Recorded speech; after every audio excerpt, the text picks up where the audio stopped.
تجھ کو جو فائدہ پہنچے وہ اللہ کی طرف سے ہے، اور جو نقصان پہنچے وہ تیری ہی شامت اعمال کی وجہ سے ہے۔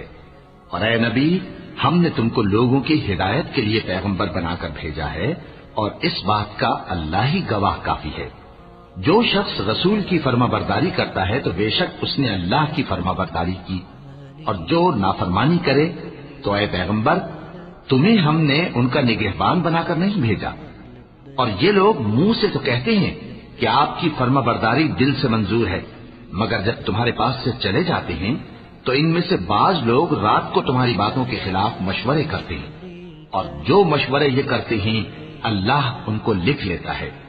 سو ان کا کچھ خیال نہ کرو اور اللہ پر بھروسہ رکھو، اور اللہ ہی کافی کارساز ہے۔ بھلا یہ قرآن میں غور کیوں نہیں کرتے؟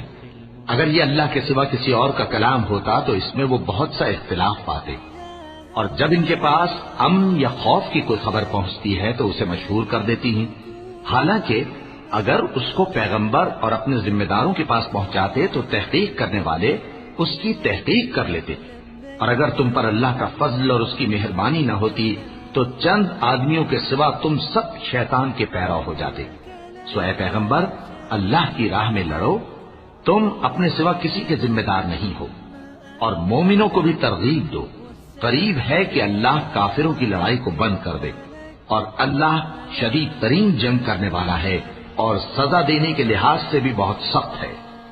جو شخص نیک بات کی سفارش کرے تو اس کو اس کے ثواب میں سے حصہ ملے گا، اور جو بری بات کی سفارش کرے اس کو اس کے عذاب میں سے حصہ ملے گا، اور اللہ ہر چیز پر قدرت رکھتا ہے۔ اور جب تم کو کوئی دعا دے تو جواب میں تم اس سے بہتر کلمے سے اسے دعا دو، یا انہی لفظوں سے دعا دو۔